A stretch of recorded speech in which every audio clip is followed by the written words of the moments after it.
The stars had never looked so beautiful, and Zarketh the Conqueror had never felt so triumphant.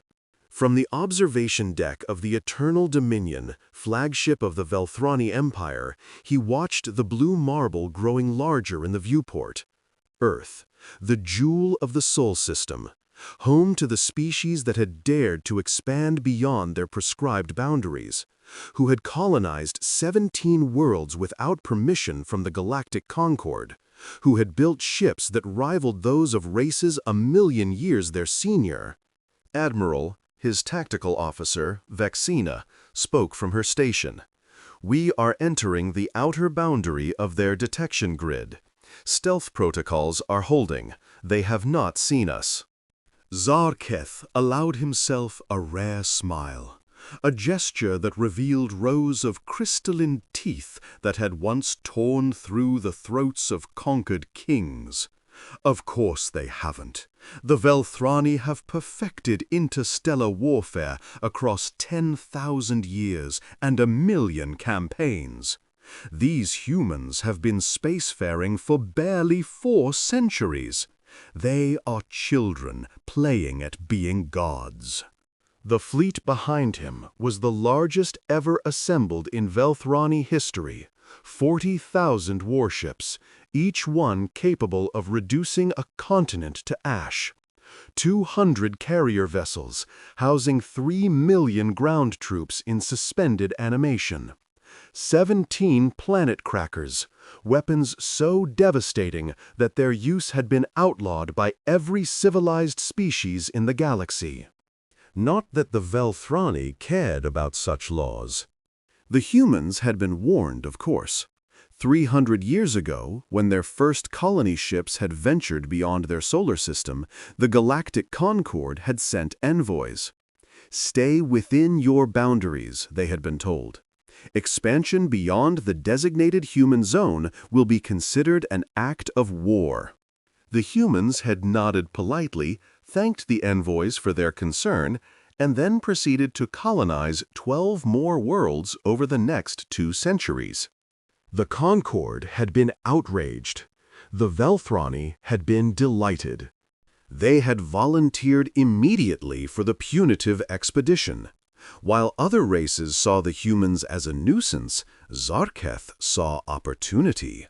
The humans had resources. They had worlds.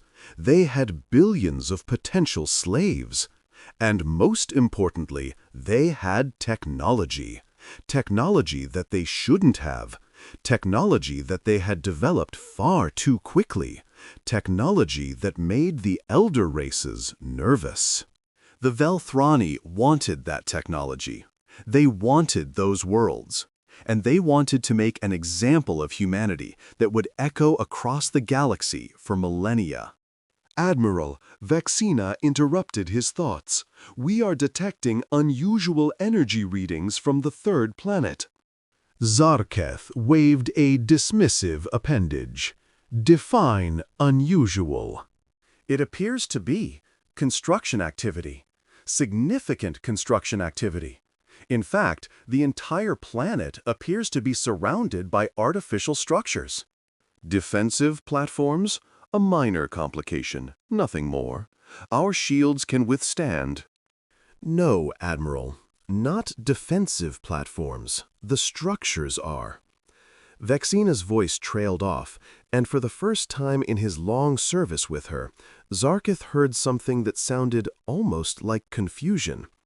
"The structures are historical. Our databases indicate they have been there for over 300 years. Zarketh turned fully now, his 4 eyes narrowing. 300 years? That predates our first contact with humanity." "Correct, Admiral. In fact, according to our records, construction on these structures began approximately 50 years before humanity achieved faster-than-light travel, before they even knew the galaxy was inhabited." A cold sensation crept through Zarketh's primary circulatory system. Not fear, certainly not fear, but something adjacent to it, something that felt almost like recognition. "Show me," he commanded. The main view screen flickered, and suddenly the planet Earth filled the display. But it wasn't the Earth from the reconnaissance reports. It wasn't the vulnerable, isolated world they had expected to find. The entire planet was encased in a lattice of metal and light. Massive rings circled the world at multiple angles, intersecting and supporting each other like the skeleton of some impossibly vast creature. Stations the size of small moons hung at the convergence points. And between the rings, stretching across the gaps like a spider's web, were structures that Zarketh couldn't even identify. Technology that matched nothing in the Velthrani database. "What?" Zarketh breathed. "What is that?" Before anyone could answer, a new reading appeared on Vexina's display. Her scales, normally a confident crimson, paled to a sickly pink. "Admiral, we're being hailed." "Impossible. Our stealth." "They're not hailing our ship, Admiral. They're hailing us specifically, by name." The bridge fell silent. 40,000 ships, hidden by the most advanced cloaking technology in the known galaxy, traveling through the void between stars where detection should have been impossible, and the humans were calling them by name. "Put it through," Zarketh commanded, his voice steadier than he felt. The view screen shifted again, and now a human face appeared. Female, by their standards, with dark skin and silver hair and eyes that seemed to hold the weight of centuries. She wore a simple gray uniform with a single insignia on her chest, a stylized image of Earth surrounded by those same intersecting rings. "Admiral Zarketh of the Velthrani Empire," the woman said, and her voice was calm, almost pleasant. "My name is Director Amara Okonkwo of the Solar Defense Initiative. On behalf of humanity, I welcome you to the Sol System. We've been expecting you." Part 2. The Architect. 347 years earlier, a man named David Chen sat in a hospital bed in Shanghai, watching the sunset over a world that didn't know it was about to change forever. He was dying. The doctors had given him 6 months, perhaps 8 if he was lucky. The cancer had spread too far, moved too fast, and even the best medical technology of 2157 couldn't save him. He was 34 years old, the youngest winner of the Nobel Prize in Physics, and he was about to become nothing more than a memory. But his mind, that brilliant, restless, impossible mind, refused to stop working. David had spent his career studying the fundamental nature of reality. At 22, he had solved the grand unified theory, linking gravity to the other fundamental forces in a way that had eluded physicists for centuries. At 28, he had developed the theoretical framework for faster-than-light travel, a framework that humanity's engineers were still struggling to turn into practical technology. At 31, he had proposed a model of the universe that suggested space itself was merely a projection of a deeper, underlying structure. Now, at 34, lying in a hospital bed with death creeping through his cells, David Chen had discovered something far more terrifying than his own mortality. He had discovered the future. It started as an anomaly in his calculations. He had been working on a new theory of temporal mechanics, trying to understand how information propagated through the quantum substrate of spacetime. The math was beautiful, elegant, and completely impossible. It suggested that information could travel not just through space, but through time itself. Not objects, not people, just information. Patterns of probability encoded in the quantum fluctuations of the vacuum, echoing backward and forward through eternity. David had assumed it was a mistake, a product of his disease-addled brain perhaps, or a simple error in his calculations. But when he ran the equations again, they held. And when he built a detector, a crude device cobbled together from hospital equipment and spare parts, he had found something that changed everything. He had found a signal. It was faint, almost lost in the noise of ordinary quantum activity. But it was there, a pattern, repeating, structured, unmistakably artificial. And when David decoded it, when he finally understood what it was saying, he had wept. The signal was a warning. It came from 350 years in the future, sent by a version of humanity that no longer existed, transmitted backward through time in a desperate attempt to change their own history. And the message was simple. They're coming. We didn't see them until it was too late. 40,000 ships. They waited until we were weak. They killed 7 billion people in the first hour. They destroyed Earth in the first day. By the time we understood what was happening, there was no one left to fight. But there is still time for you. We're sending everything we know, their technology, their tactics, their weaknesses. 350 years should be enough. It has to be enough. Prepare. David read the message 12 times before he allowed himself to believe it. And then he did something that would have seemed insane to anyone else. He started planning. He had 6 months to live. 6 months to ensure that humanity would be ready for an invasion that wouldn't come for centuries. 6 months to plant the seeds of a defense that would take generations to build. It wasn't enough time. It could never be enough time. But David Chen had never let impossibility stop him before. His first challenge was convincing anyone to listen. The governments of Earth in 2157 were focused on more immediate concerns: climate change, resource depletion, the slow struggle to establish permanent colonies on Mars. The idea that aliens might invade in 300 years seemed laughable, especially when humanity hadn't even confirmed that alien life existed. But David was persistent, and he was clever. He didn't try to convince the politicians or the generals. He didn't waste time with press conferences or public announcements. Instead, he found 12 people, the 12 most influential, most brilliant, most forward-thinking individuals he could identify, and he shared his evidence with them privately. He showed them the signal. He showed them his calculations. He showed them the technology specifications that the future had sent. Weapon systems, defensive protocols, energy generation methods that made humanity's current technology look like stone axes. And one by one, they believed him. The group called themselves the Architects. They came from every nation and every discipline: scientists and engineers, philosophers and strategists, economists and artists. They had nothing in common except a willingness to think on timescales that most humans couldn't even comprehend. David died in the spring of 2158, just as the cherry blossoms were blooming outside his hospital window. But by then, the Architects had already begun their work. They started with the message itself. The future had sent schematics for technology that humanity wouldn't naturally develop for centuries, but simply building it wasn't enough. To defend against an enemy like the Velthrani, humanity would need to advance in ways that went beyond any single technology. They would need to transform their entire civilization.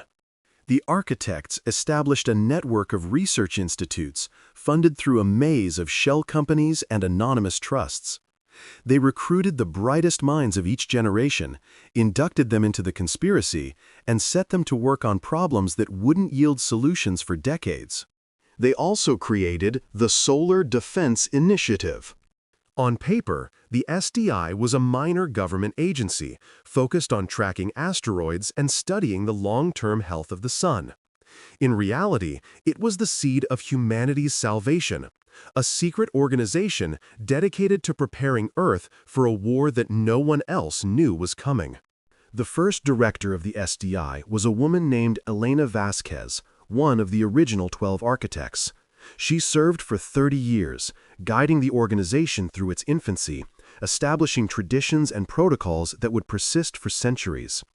When she died, her successor carried the work forward, and when he died, another took his place. Generation after generation, century after century, the work continued. The first major achievement came in 2021 when the SDI developed a new form of energy generation based on the future schematics. They called it quantum vacuum extraction, the ability to draw limitless power from the fundamental structure of space-time itself. The technology was so advanced that it couldn't be released to the public without raising dangerous questions, so the SDI kept it hidden, using it only for their most critical projects. The second achievement came in 2234, when humanity finally achieved faster-than-light travel. The SDI had expected this moment and had planned for it carefully. They allowed the public celebration, encouraged the first wave of colonization, even helped establish the early colonies that would become humanity's interstellar presence. But they also began building. The rings around Earth started as simple orbital structures, officially designated as space habitats and research stations. Over the decades, they grew larger, more complex, more densely packed with technology that the public never saw. Additional rings were added, intersecting at carefully calculated angles, forming the lattice that would one day cover the entire planet. The stations at the intersection points were weapons platforms disguised as civilian infrastructure.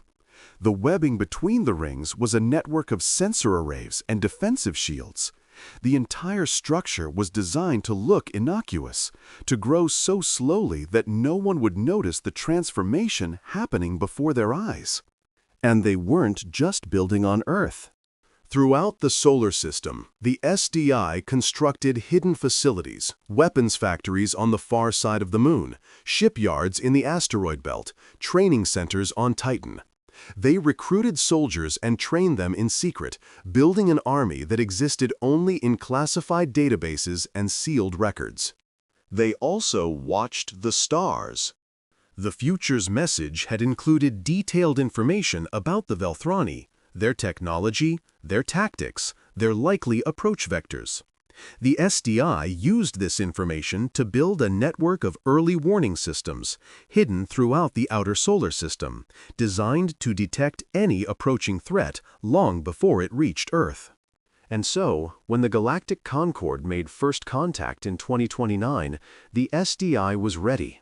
The public response to first contact was exactly what the architects had predicted: wonder, excitement, a sense of hope for humanity's future among the stars. The governments of Earth were eager to please their new cosmic neighbors, to join the galactic community, to prove that humans were worthy of respect.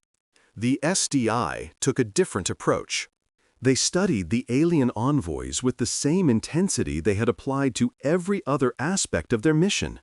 They analyzed their technology, decoded their languages, mapped their political structures. And they discovered something that confirmed everything the future had warned them about. The Galactic Concorde was not humanity's friend. Oh, they were polite enough. They offered trade and cultural exchange, shared selected technologies, even helped humanity establish its first extrasolar colonies. But beneath the friendly surface, the Concorde was a hierarchy built on power and fear. The elder races at the top controlled everything, while younger species were kept firmly in their place through a combination of economic pressure and implied military threat. And at the top of that hierarchy, the most feared and most aggressive of all the elder races were the Velthrani. The SDI watched as the Velthrani maneuvered within the Concorde, advocating for increasingly harsh restrictions on human expansion. They watched as the Concorde drew arbitrary boundaries around human space, threatening consequences for any attempt to colonize beyond the designated zone. They watched as the Velthrani assembled their fleet, piece by piece, ship by ship, preparing for an invasion that they thought would come as a complete surprise. And all the while, the SDI continued to build. By 2457, when the Velthrani fleet finally departed for Sol, humanity had been preparing for this moment for exactly 300 years. The rings around Earth were complete, a lattice of destruction capable of annihilating any fleet that dared approach. The hidden shipyards had produced 10,000 warships, each one more advanced than anything the elder races possessed. The sensor network had tracked the Velthrani fleet from the moment it left port, following its every move across the vast distances between stars. The ambush that Zarketh the Conqueror had planned so carefully was about to become a trap. Admiral Zarketh stared at the human woman on his view screen, and for the first time in his long and bloody career, he found himself at a loss for words. "You expected us?" he managed finally. Director Amara Okonkwo smiled, and it was not a friendly expression. "Oh yes, Admiral. We've been expecting you for 347 years, to be precise. Ever since a dying physicist in Shanghai received a warning from the future. Ever since we learned exactly what your people had planned for us." Zarketh's mind raced, trying to process what he was hearing. A warning from the future? That was impossible. Temporal communication was theoretical at best, the subject of academic speculation rather than practical technology. And yet, the humans had clearly been building for centuries. The structures around Earth, the impossibly advanced readings coming from their ships, the simple fact that they had detected his fleet through stealth technology that should have been impenetrable. "You're lying," he said, but his voice lacked conviction. "This is some kind of trick." "No trick, Admiral, just preparation. Lots and lots of preparation." Director Okonkwo leaned forward slightly. "We know everything about you, Zarketh. We know about the 40,000 ships in your fleet. We know about the 17 planet crackers you've brought along. Illegal weapons, by the way, though I'm sure you don't care about such things. We know about the 3 million soldiers in suspended animation. We know about the Concord's secret approval of this expedition, despite their public prohibition on aggressive action against other species." Zarketh felt his scales growing cold. How could they possibly know all of that? The information about the planet crackers was classified at the highest level. The Concord's approval had been given in a sealed session, with no record kept. "We know about the 7 billion people you killed in the other timeline," the director continued, her voice growing harder. "The Earth you destroyed, the children you burned, the culture you erased.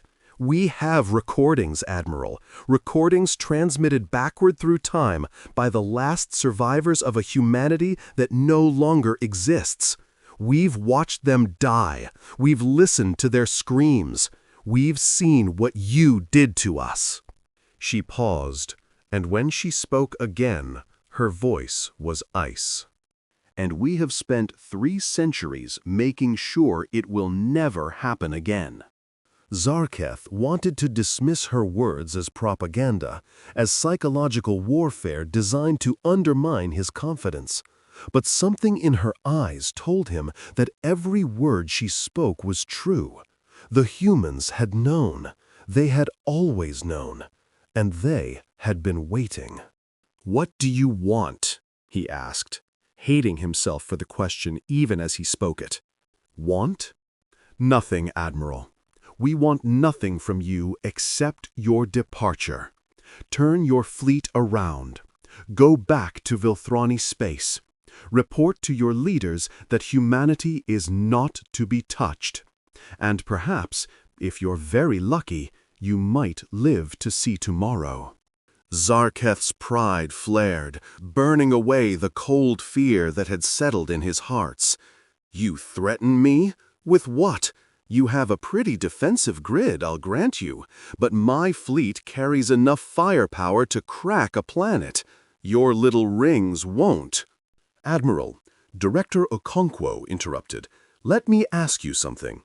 When your scouts first surveyed this system 200 years ago, how many ships did humanity possess?" Zarketh blinked at the non-sequitur. "According to our records, fewer than 100. Primitive vessels, barely capable of interstellar travel." "And based on that survey, you estimated humanity's current military capacity at what? Perhaps 2,000 ships? 3,000 at most?" "Something like that," Zarketh admitted. "You've expanded quickly, but not quickly enough to match." "Let me show you something." The view screen shifted, and suddenly Zarketh was looking at a tactical display of the Sol system. Earth was at the center, surrounded by its lattice of defensive structures. The planets were marked, the asteroid belt highlighted, the outer reaches mapped in detail. And scattered throughout the system, appearing as if from nowhere, were ships. Thousands of ships. Tens of thousands. Warships and carriers, cruisers and destroyers, vessels of every size and configuration. They emerged from behind planets, rose from within asteroids, decloaked from positions that had seemed empty moments before. 10,000 warships, Director Okonkwo said, hiding in the solar system alone. Another 30,000 distributed throughout human space. 50,000 more in reserve, in facilities you never knew existed, built with technology you can't even comprehend. Zarketh watched in horror as the human ships took up formation. They moved with perfect coordination, each vessel sliding into position with mechanical precision. Within minutes, the Velthrani fleet was completely surrounded. "You outnumber us," he heard himself say. 2 to 1. Actually, it's closer to 3 to 1, but who's counting? The director's smile was razor-sharp. "And numbers aren't even the interesting part. Let me show you what our ships can actually do." One of the human vessels, a cruiser-sized craft, unremarkable among its fellows, suddenly accelerated. It crossed the distance between the two fleets in a heartbeat, moving so fast that Velthrani sensors could barely track it. It stopped directly in front of the Eternal Dominion, close enough that Zarketh could see the individual hull plates through his viewport. "That ship just accelerated at approximately 50,000 gravities," Director Okonkwo said conversationally. "Our inertial dampeners allow us to ignore the effects entirely. Your best ships can manage, what, 800 gravities before the crew becomes paste?" Zarketh said nothing. His tactical officer, Vexina, was staring at her console as if it had personally betrayed her. "Our weapons are also significantly more advanced than anything you've encountered. We developed directed quantum vacuum collapse, essentially the ability to delete a localized region of space-time from existence. Very effective against, say, planet crackers. We can destroy your entire fleet in approximately 7 minutes, if we choose." "Then why haven't you?" Zarketh demanded. "If you're so powerful, why are we still alive?" For the first time, Director Okonkwo's expression softened slightly. "Because we're not monsters, Admiral. Unlike you, we don't believe in genocide. We don't want to destroy your fleet or your species. We want you to go home. We want you to tell your leaders what you've seen here today. And we want you to deliver a message." "What message?" "That humanity is under our protection. That any species that threatens human worlds, human ships, or human citizens will face the full force of our defensive capability. And that the Galactic Concord's attempts to contain us, to restrict our expansion, to limit our growth, to keep us in a box for your convenience, are over." She paused, letting the words sink in. We are no longer children, Admiral. We are no longer a young species, content to be managed by our elders. We have weapons that can end stars. We have ships that can cross the galaxy in weeks. We have technology that your scientists can't even imagine, developed over 3 centuries by the greatest minds our species has ever produced. And we have memories. Memories of what you did to us in another timeline. Memories of dead children and burning cities. Memories that remind us, every single day, why we can never let our guard down. Go home, Admiral Zarketh. Tell your masters what happened here, and pray to whatever gods your people believe in that we never have cause to visit Velthrani's space. Part 4. The Decision. Zarketh stood alone in his quarters, staring at the viewport, watching the human ships hold their positions around his fleet. The Eternal Dominion hummed with nervous energy. His crew knew something had gone terribly wrong, even if they didn't understand the full scope of the disaster. For hours, he had been running scenarios in his mind, searching for some way to salvage the situation. Attack and hope for the best? The humans would destroy them in minutes, just as the director had promised. Attempt to negotiate? He had no leverage, no bargaining chips, nothing to offer except a promise to leave. But leaving meant admitting defeat. Leaving meant returning to Velthrani space empty-handed, reporting to the Emperor that 40,000 ships had been turned away by an enemy they had dismissed as primitives. The disgrace would be unbearable. His house would fall. His name would become a curse. And yet, what choice did he have? A chime at his door interrupted his brooding. "Enter," he called, expecting Vexina with another troubling report. Instead, it was Cathoran, the fleet's chief strategist, old by Velthrani standards, with scales that had faded to a dull gray and eyes that had seen more battles than Zarketh could count.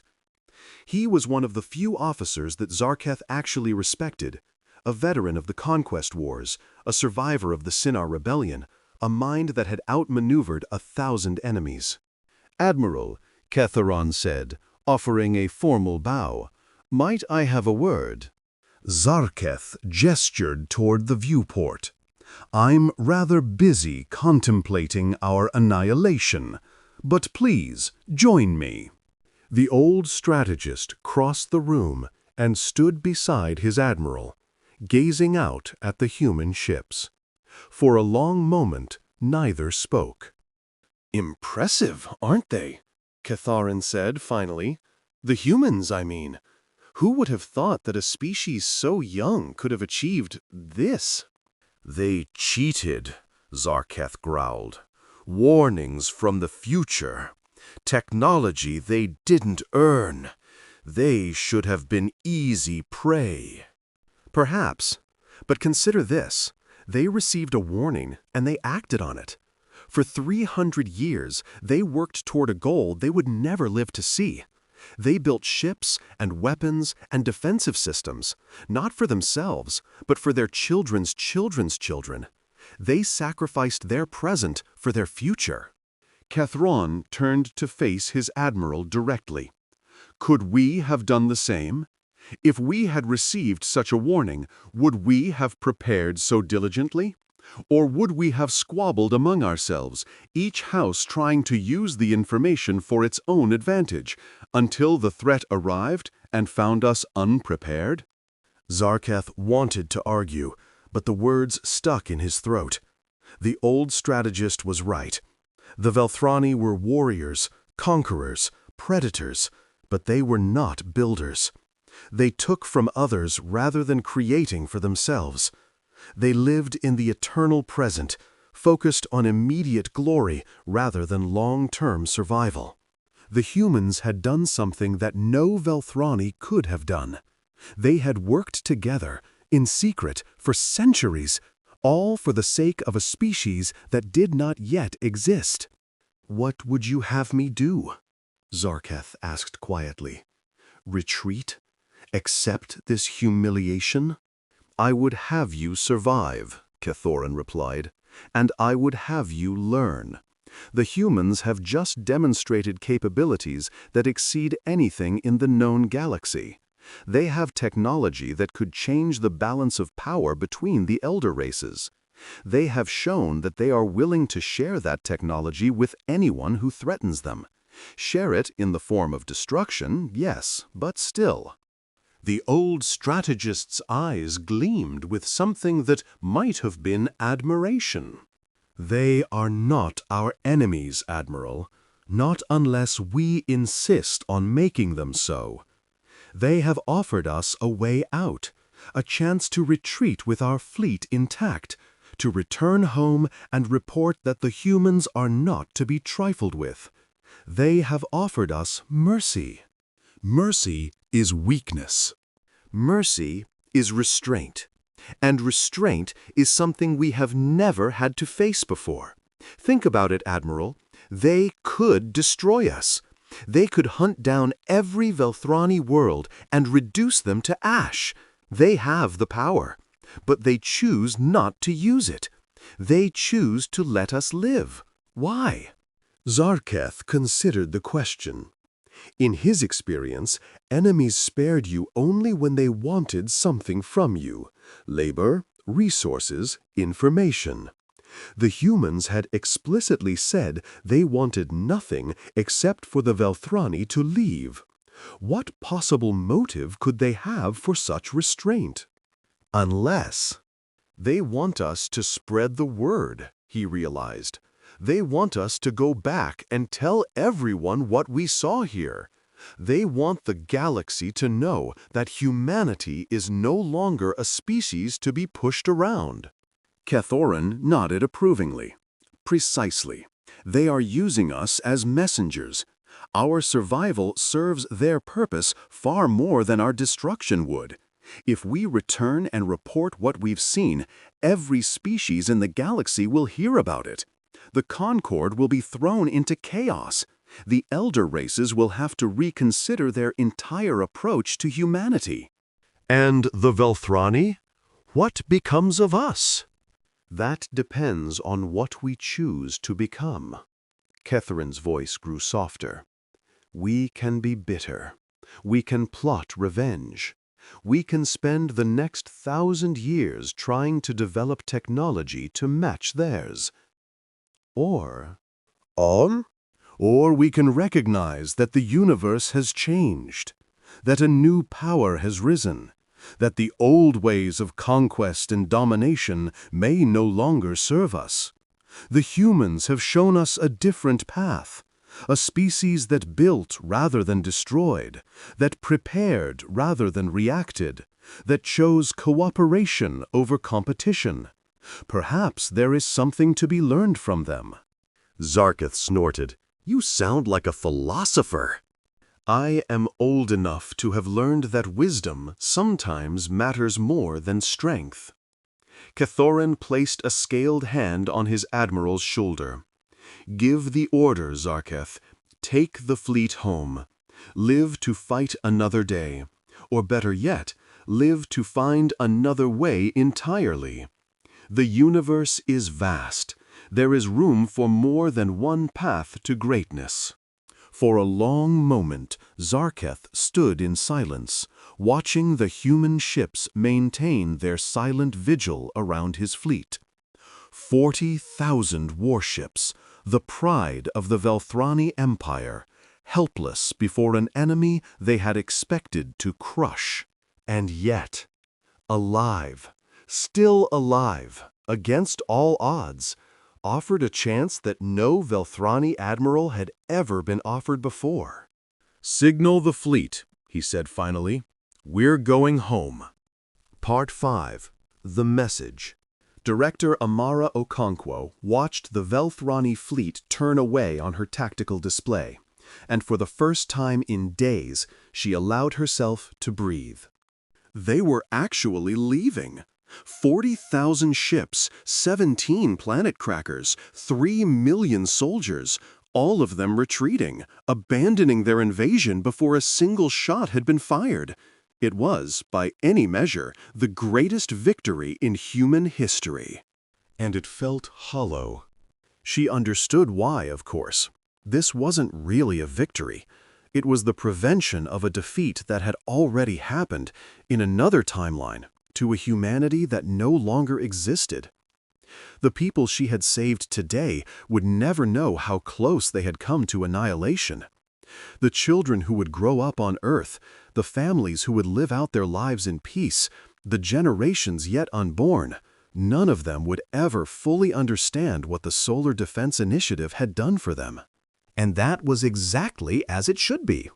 The conference room behind her was filled with the other directors, the leaders of each branch of the SDI, gathered for this historic moment. There was General Matsumoto of the Fleet Command, Admiral Okafor of the System Defense Grid, Director Johansson of the Research Institute. 12 people in all, just as there had always been, just as there had been since David Chen gathered the first architects 3.5 centuries ago. "They're really leaving," General Matsumoto said, his voice filled with wonder. "I almost can't believe it." "Believe it," Amara replied, turning to face her colleagues. "The Velthrani are retreating. The invasion has been prevented. Earth is safe." She wept for the billions who had died in the other timeline, whose sacrifice had made this moment possible. And she wept for herself, for the child she had never had, for the life she had never lived, for all the things she had given up in service to humanity's salvation. When the tears finally subsided, Admiral Okafor spoke. "What happens now? The Velthrani will report what they've seen. The Concord will know about our capabilities. The entire galaxy will be watching us." Amara nodded, wiping her eyes with the back of her hand. "That's exactly what we wanted. We've been hiding for 300 years, building in secret, pretending to be weaker than we are. That ends today. From now on, humanity stands in the light."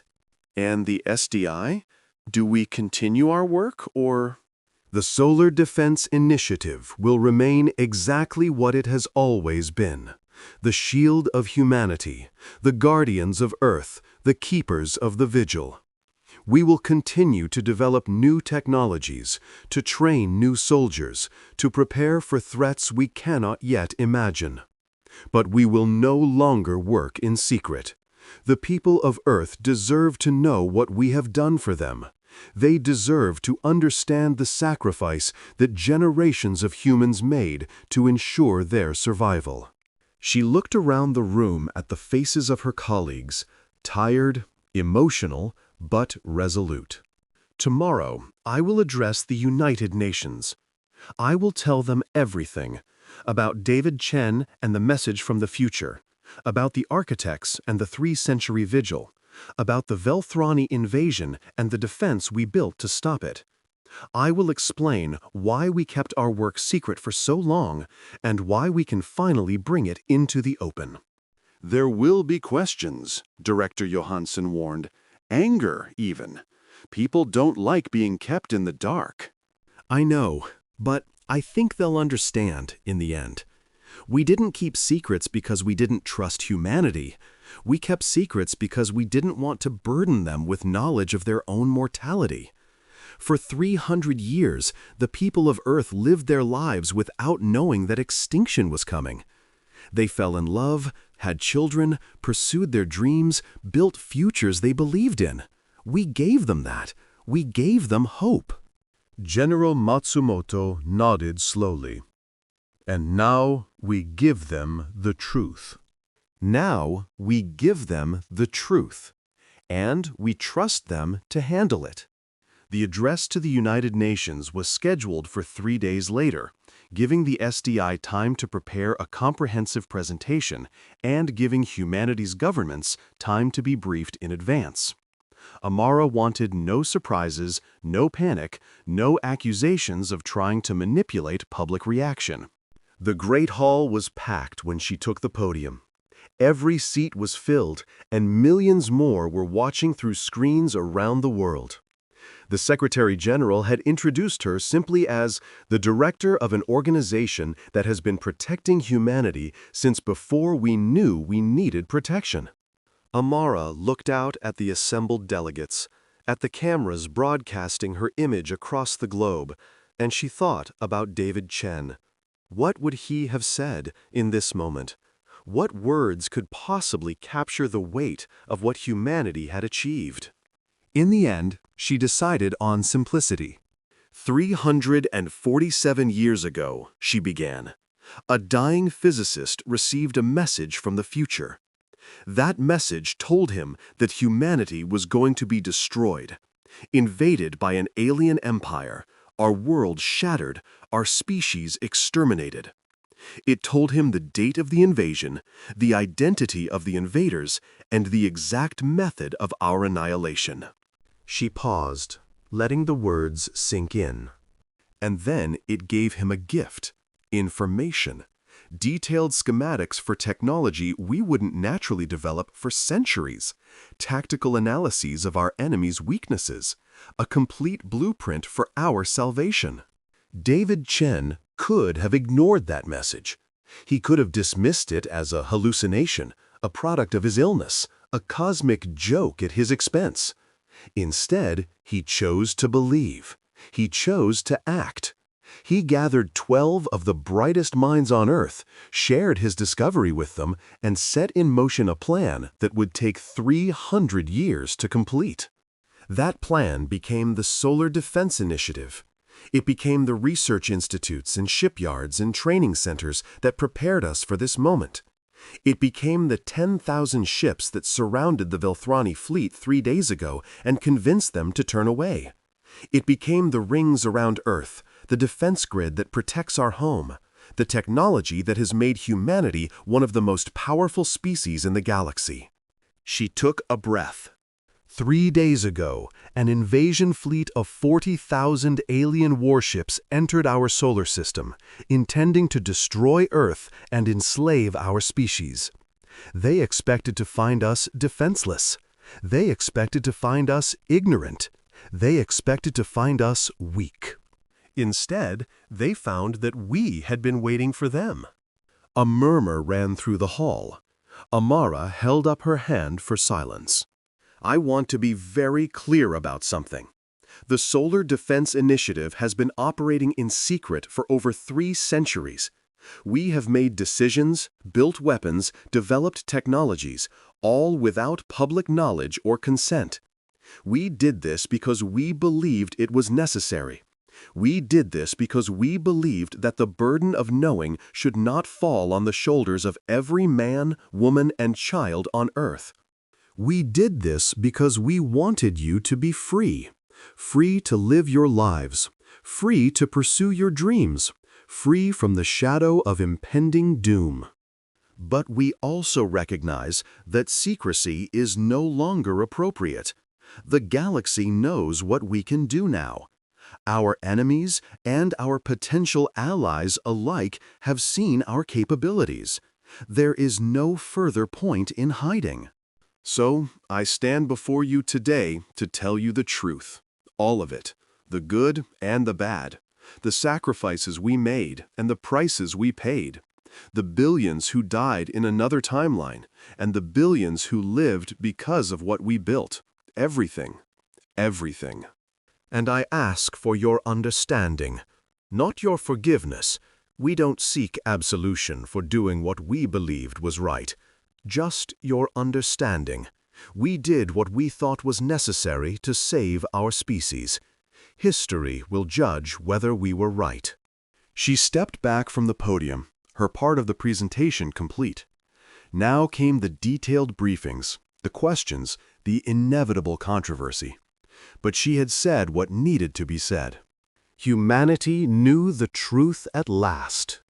Part 6. The Aftermath. The weeks following Amara's address were chaotic, as expected. News networks ran continuous coverage of the SDI revelations, bringing in historians and scientists and ethicists to debate the implications. Politicians demanded inquiries.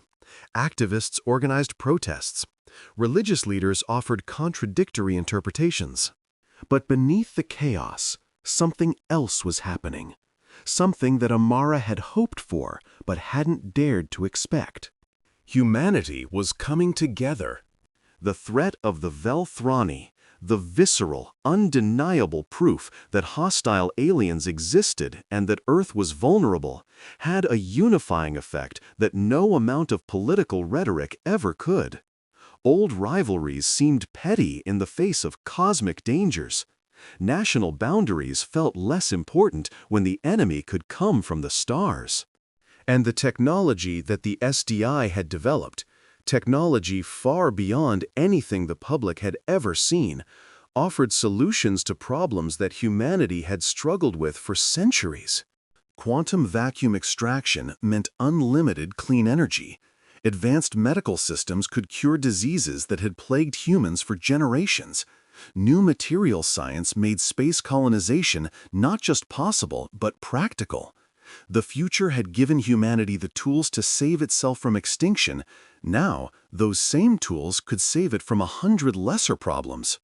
Within months, the United Nations had established a new framework for integrating SDI technology into civilian life.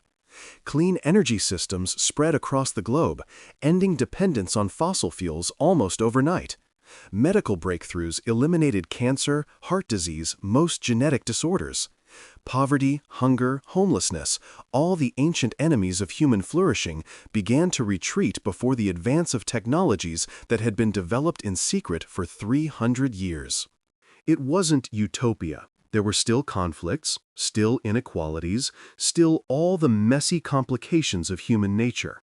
But it was better, measurably, undeniably better. And beyond Earth, things were changing too. The Galactic Concord was in turmoil. The Velthrani retreat had shattered the assumption of elder race superiority that had governed galactic politics for millennia. Younger species, long kept in check by fear and economic pressure, began to assert themselves. The Concord's restrictive policies were challenged, its arbitrary boundaries questioned. Within a year, the Concord had fractured into competing factions. Some elder races sought to maintain the old order. Others recognized that the galaxy had changed and tried to adapt. A few even reached out to humanity, seeking alliance or at least détente. Humanity, for its part, chose caution. The SDI had taught them the value of preparation, the importance of thinking on long timescales. They expanded carefully, established relationships slowly, never forgetting that the galaxy was a dangerous place and that vigilance was the price of survival. But they also shared. Medical technology went to species suffering from plagues. Energy systems were offered to worlds struggling with resource depletion. The secrets that the future had given to humanity were passed on to the present, offered freely to any species willing to receive them. It was a strange new role for humanity, not conqueror, not victim, but guardian. The species that had nearly been destroyed had become a protector of others. The children who had been scheduled for extinction had grown into something their would-be killers never expected. Part 7. The Legacy. 50 years after the Velthrani retreat, Amara Okonkwo died peacefully in her home in Lagos. She was 127 years old, having lived long enough to see humanity become a power that the galaxy respected and sometimes feared. Her funeral was attended by representatives from 37 species, including, remarkably, a delegation from the Velthrani homeworld. The Velthrani had changed in the half-century since their failed invasion. Admiral Zarketh, true to his word, had returned home and reported what he had seen. The Emperor had been furious, of course, but Zarketh's account had been supported by every sensor record from the fleet. The humans had technology that the Velthrani couldn't match. There was no point in denying it. What followed was a period of unprecedented self-examination for Velthrani society. The old ways of conquest and domination had failed. The species that had always taken what it wanted had finally encountered something it couldn't take. It was humiliating, but it was also, in a strange way, liberating. Kelthari, the old strategist who had counseled retreat, became something of a philosopher hero among younger Velthrani. His ideas about learning from humans, about finding new paths to greatness, found an audience among those who recognized that the universe had changed. A reform movement grew, slowly at first, then with gathering momentum. By the time of Amara's funeral, the Velthrani were unrecognizable from the empire that had set out to destroy humanity. They had abandoned conquest entirely, focusing instead on internal development and scientific research. They had joined the new Galactic Cooperative, the successor organization to the failed Concord, and were working alongside humanity and a dozen other species to address challenges that affected everyone. It wasn't friendship exactly. The memories of the failed invasion and of the other timeline where the invasion had succeeded still lingered. But it was something better than enmity. It was respect. The delegation at Amara's funeral was led by a young Velthrani diplomat named Zaraveth, the granddaughter of Admiral Zarketh himself. She had been born after the retreat, had never known a time when the Velthrani were conquerors, and she represented a generation that looked at humans with curiosity rather than contempt. She was a remarkable person, Zaraveth said to the human officials who received her. To carry such a burden for so long, in such secrecy, it requires a strength that my people are only beginning to understand. She would have appreciated that, said Director Marcus Webb, Amara's successor. She always believed that enemies could become allies, given enough time and the right circumstances. She hoped to live long enough to see it happen. Zaraveth's scales flushed with what might have been embarrassment. My grandfather sent her a message near the end, an apology of sorts, for what he had intended to do, even if he never actually did it, for the other timeline where his counterpart succeeded. I don't know if she received it, or what she thought of it if she did. She received it, Director Webb confirmed. She told me it was one of the finest moments of her career. Not because he apologized, she never expected that, but because it showed that change was possible. Real change, deep change, that the future doesn't have to look like the past. Zaraveth nodded slowly. That's what my grandfather said too, in his final years, that the humans taught him something more valuable than any technology, that choice matters, that what you are is not determined by what you were, that every species, every individual has the power to become something different. That's what David Chen believed, Director Webb said. 397 years ago, he received a message from a future that no longer exists. He could have ignored it. He could have decided that the future was fixed, inevitable, beyond his power to change. Instead, he chose to act, and because of that choice, we're all standing here today. Part 8. The Signal. 200 years after the Velthrani retreat, in a research facility orbiting Europa, a young physicist named Sarah Martinez made a discovery that would change the course of human history once again. She had been working on refinements to the temporal communication technology that David Chen had first developed nearly 6 centuries earlier. The original system was crude by modern standards, capable of sending small amounts of information a few centuries into the past, but unreliable and limited. Sarah had been trying to improve it, to extend its range and increase its capacity. And then, one night, while running a routine calibration sequence, she picked up a signal. It wasn't from the past, it was from the future, the far future, thousands of years from now.